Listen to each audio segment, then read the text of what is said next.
ನಮಸ್ಕಾರ.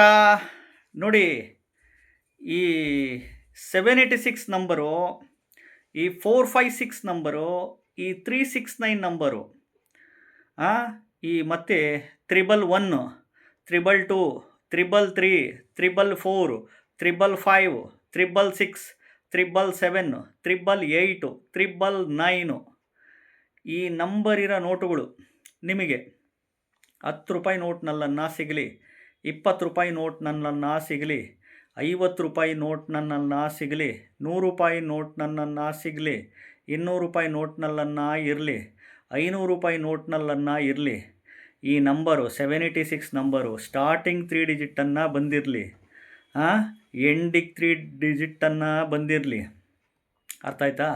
ಮಧ್ಯಕ್ಕನ್ನು 3 ಡಿಜಿಟನ್ನು ಬಂದಿರಲಿ.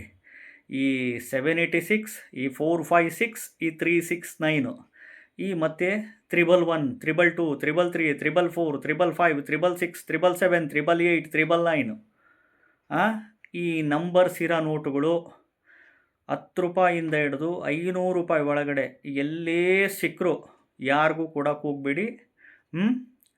ನಿಮ್ಮ ಬಳಿನೇ ಇಟ್ಕೊಳ್ಳಿ. ಅದನ್ನು ಪ್ರತಿ ಗುರುವಾರ ಮಧ್ಯರಾತ್ರಿ 12 ಗಂಟೆಯಲ್ಲಿ ಪೂಜೆ ಮಾಡ್ತಾ ಹೋಗಿ, ಅಥವಾ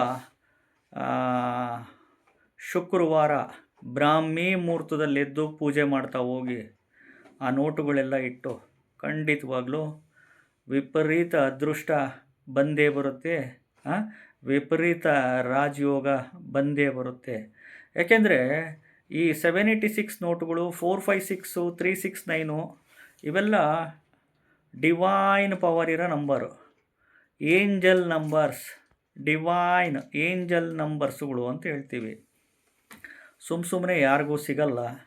ಖಂಡಿತವಾಗ್ಲೂ ಯಾರಿಗೆ ಸಿಕ್ಕಿರುತ್ತೋ ನೀವೇ ಅದೃಷ್ಟವಂತರು, ಅರ್ಥ ಮಾಡ್ಕೊಳ್ಳಿ.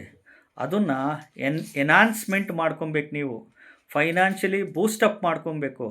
ಪೂಜೆಗಳು ಮುಖಾಂತರ ಮನೆಯಲ್ಲೇ ಗುರುವಾರ ಮಧ್ಯರಾತ್ರಿ 12 ಗಂಟೆಗೆ, ಅಂದರೆ ಗುರುವಾರ ಮಧ್ಯರಾತ್ರಿ 12 ಗಂಟೆಗೆ ಅಂದರೆ ಶುಕ್ರವಾರಕ್ಕೆ ಬೀಳುತ್ತೆ, ಅಥವಾ ಶುಕ್ರವಾರ ಬ್ರಾಹ್ಮಿ ಮುಹೂರ್ತದಲ್ಲಿ ಎದ್ದು ನೀವು ಪೂಜೆ ಪುನಸ್ಕಾರಗಳು ವಾರಕ್ಕೆ 1 ದಿನ ಕಂಟಿನ್ಯೂಯಸ್ ಪ್ರೊಸೆಸ್ ಇಟ್ಕೊಬೇಕು. ಸುಮ್ಮನೆ 1 ವಾರ 2 ವಾರ 3 ವಾರ ಮಾಡೋದು ಆಗಲ್ಲ. ಕಂಟಿನ್ಯೂಯಸ್ ಮಾಡ್ತಾ ಬನ್ನಿ. ಖಂಡಿತವಾಗ್ಲೂ ಎಲ್ಲ ವಿಚಾರದಲ್ಲೂ ಎಕ್ಸಲೆಂಟಾಗಿ ಆಗ್ತೀರ. ಅದನ್ನು ಶ್ರದ್ಧಾ ಭಕ್ತಿಯಿಂದ ಮನಸ್ಪೂರ್ವಕವಾಗಿ ಕ್ಲೀನಾಗಿ ಮಾಡ್ಕೊಬೇಕು. ಸುಮ್ಮನೆ ಕಾಟಾಚಿರುಕ್ ಮಾಡಿದರೆ ಯಾವುದೂ ವರ್ಕ್ ಆಗಲ್ಲ. ಈಗ ಅವು ನೋಟುಗಳು ಎಷ್ಟನ್ನ ಸಿಕ್ಕಿರಲಿ, ಈ ನಂಬರು 1 ನೋಟಲ್ಲನ್ನ ಇರಲಿ, 5 ನೋಟಲ್ಲನ್ನ ಇರಲಿ, 10 ನೋಟನ್ನ ಇರಲಿ, 100 ನೋಟುಗಳನ್ನು ಇರಲಿ, ನಿಮಗೆ ಎಷ್ಟು ಸಿಗ್ತವ ಎಲ್ಲ ಕಲೆಕ್ಟ್ ಮಾಡ್ಕೊಳ್ಳಿ. 10 ರೂಪಾಯಿ ನೋಟು, 20 ರೂಪಾಯಿ ನೋಟು, 50 ರೂಪಾಯಿ ನೋಟು, 100 ರೂಪಾಯಿ ನೋಟು, 200 ರೂಪಾಯಿ ನೋಟು, 500 ರೂಪಾಯಿ ನೋಟುಗಳಲ್ಲಿ ಎಷ್ಟು ಸಿಗ್ತವ ಕಲೆಕ್ಟ್ ಮಾಡ್ಕೊಳ್ಳಿ. ಕಲೆಕ್ಟ್ ಮಾಡಿಕೊಂಡು ಕರೆಕ್ಟಾಗಿ ಪ್ರತಿ ಗುರುವಾರ ಮಧ್ಯರಾತ್ರಿ 12 ಗಂಟೆಗೆ, ಅಥವಾ ಶುಕ್ರವಾರ ಬೆಳಗಿನ ಜಾವ ಬ್ರಾಹ್ಮಿ ಮುಹೂರ್ತದಲ್ಲಿ ಎದ್ದು ಕ್ಲೀನಾಗೆ ಪೂಜೆಗಳು ಮಾಡ್ಕೊಳ್ಳಿ. ಖಂಡಿತವಾಗ್ಲೂ ಒಳ್ಳೆಯದಾಗೇ ಆಗುತ್ತೆ. ಫೈನಾನ್ಷಿಯಲಿ ಬೂಸ್ಟಪ್ ಆಗ್ತೀರಾ. ಕಲಿಯುಗದಲ್ಲಿ ಇನ್ನೇನ್ರಿ ಬೇಕು ಮನುಷ್ಯನಿಗೆ? ಆರೋಗ್ಯ, ದುಡ್ಡು, ಇವೆರಡೂ ನಮ್ಮ ಕಣ್ಣುಗಳಿದ್ದಂಗೆ. ಎಲ್ಲಿವರೆಗೂ ಮನುಷ್ಯನ ಹತ್ರ ಆರೋಗ್ಯ ದುಡ್ಡು ಇರುತ್ತೋ ಅಲ್ಲಿವರೆಗೂ ಮನೆ ಒಳಗಡೆ ಬೆಲೆ, ಸ್ಥಾನಮಾನ, ಗೌರವ. ಹೊರಗಡೆ ಆದರೂ ಅಷ್ಟೇ ಬೆಲೆ, ಸ್ಥಾನಮಾನ, ಗೌರವ. ಅರ್ಥ ಆಯ್ತಾ? ಸೊ ಹಿಂಗಾಗಿ ಆರೋಗ್ಯ, ದುಡ್ಡು ಇವೆರಡು ನಮ್ಮ ಕಣ್ಣುಗಳಿದ್ದಂಗೆ. ಇರೋವರೆಗೂ ಸರಿಯಾಗಿ ಉಳಿಸ್ಕೊಂಡು ಬೆಳೆಸ್ಕೊಂಡು ಓದಲ್ಲಿ ಮಾತ್ರ. ಅರ್ಥ ಮಾಡ್ಕೊಳ್ಳಿ. ಈ ನೋಟುಗಳಿದಾವಲ್ಲ, ಸುಮ್ಮನೆ ಯಾರಿಗೂ ಸಿಗಲ್ಲ.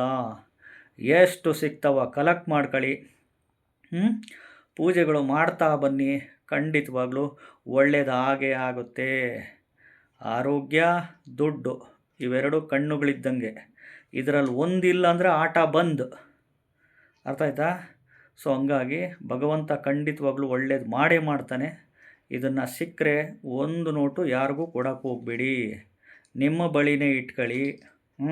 ಯಾರೂ ತಗೊಳಲ್ಲ ಈ ನೋಟುಗಳೇನು. ಈ ನೋಟುಗಳು ಯಾರೂ ತಗೊಳಲ್ಲ. ಈ ನೋಟುಗಳಿಗೆ ಯಾರೂ ದುಡ್ಡು ಕೊಡಲ್ಲ. ಈ ನೋಟ್ ಯಾರಿಗೂ ಮಾರಾಟನೂ ಮಾಡೋಕ್ಕಾಗಲ್ಲ. ನಿಮ್ಮ ಬಳಿನೇ ಇಟ್ಕೊಂಡು ಪೂಜೆ ಮಾಡ್ಕೊಬೇಕಷ್ಟೇ. ಇದು ಏಂಜಲ್ ನಂಬರ್ ಇರೋ ನೋಟುಗಳು, ಡಿವೈನ್ ನಂಬರ್ಸ್ ಇರೋ ನೋಟುಗಳು ಅಂತ ಹೇಳ್ತೀವಿ. ಇದನ್ನು ಕ್ಲೀನಾಗೆ ನೀವು ಮನೆಯಲ್ಲಿ ಅದನ್ನು ಪೂಜೆ ಮಾಡ್ತಾ ಬರಬೇಕು. ಕಂಟಿನ್ಯೂಯಸ್ ಪ್ರೊಸೆಸ್, ವಾರಕ್ಕೊಮ್ಮೆ ಕಂಟಿನ್ಯೂಯಸ್ ಪ್ರೊಸೆಸ್ ಇಟ್ಕೊಂಡಲ್ಲಿ ಮಾತ್ರ ಖಂಡಿತವಾಗ್ಲೂ ನಿಮಗೆ ಒಳ್ಳೆಯ ಫಲಿತಾಂಶ ಅಂತೂ, ಒಳ್ಳೆಯ ರಿಸಲ್ಟ್ ಅಂತೂ ಖಂಡಿತವಾಗ್ಲೂ ಬಂದೇ ಬರುತ್ತೆ. ಸುಮ್ಮನೆ ಏನೋ 1 ವಾರ ಮಾಡಿದ್ವಿ, 2 ವಾರ ಮಾಡಿದ್ವಿ, 3 ವಾರ ಮಾಡಿದ್ವಿ, ಬಿಟ್ವಿ, ಆಮೇಲೆ ಮತ್ತೆ ಒಂದು 3-4 ವಾರ ಬಿಡೋದು, ಮತ್ತೆ ಮಾಡೋದು, ಆ ರೀತಿ ಎಲ್ಲ ಮಾಡೋಕ್ಕೆ ಹೋಗಬೇಡಿ. ಏನೋ ಹುಷಾರಿಲ್ಲ, ಎಕ್ಸಮ್ಷನ್ನು, ಏನೋ ಹೆಣ್ಮಕ್ಳಿಗೆ ಪೀರಿಯಡ್ಸು ಡೇಟ್ ಇರುತ್ತೆ, ಎಕ್ಸಮ್ಷನ್ಸು ಇದು ಅಂತ, ಮನೇಲಿ ಏನೋ ಸಾವು ಇನ್ನೊಂದು ಮತ್ತೊಂದು ಆಗಿರುತ್ತೆ, ಎಕ್ಸಮ್ಷನ್ಸು, ಆ ವಾರದಲ್ಲೇನೋ ಎಕ್ಸಮ್ಷನ್ಸು. ಪ್ರತಿ ವಾರ ಕ್ಲೀನಾಗೆ ಇದು ರಿಲೇಟೆಡ್ಸ್ ಪೂಜೆ ಮಾಡ್ತಾ ಹೋಗಿ. ಹಂಗಾಗಿ ಈ ನೋಟುಗಳಿಂದ ಬೇರೆ ನೋಟುಗಳು ಆಕರ್ಷಣೆ ಆಗುತ್ತೆ. ಈ ನೋಟುಗಳಿಂದ ಬೇರೆ ನೋಟುಗಳು ಆಕರ್ಷಣೆ ಆಗುತ್ತೆ. ಹೆಂಗೆ ಆಕರ್ಷಣೆ ಆಗುತ್ತೆ ಅಂತಂದರೆ, ನೀವು ಮಾಡುವ ಉದ್ಯೋಗದಿಂದ, ನೀವು ಮಾಡುವ ವ್ಯಾಪಾರದಿಂದ, ನೀವು ಮಾಡುವ ಕೃಷಿ ವ್ಯವಸಾಯದಿಂದ ಅಷ್ಟೇ. ಹಂಗಾಗಿ ಈ ನೋಟುಗಳು ಸಿಕ್ಕದವರೇ ಅದೃಷ್ಟವಂತರು, ಭಾಗ್ಯವಂತರು. ಇದನ್ನು ಸರಿಯಾಗಿ ನೀವು ಬಳಸ್ಕೊಂಡಾಗ, ಪೂಜೆಗಳು ಮಾಡ್ಕೊಂಡಾಗ ಖಂಡಿತವಾಗ್ಲೂ ನಿಮಗೆ ಒಳ್ಳೆಯದು ಆಗೇ ಆಗುತ್ತೆ. ವಿಡಿಯೋ ಇಷ್ಟ ಆಗಿದ್ದರೆ ಚಾನಲ್ ಸಬ್ಸ್ಕ್ರೈಬ್ ಮಾಡ್ಕೊಳ್ಳಿ, ವಿಡಿಯೋ ಲೈಕ್ ಮಾಡಿ. ನಮಸ್ಕಾರ.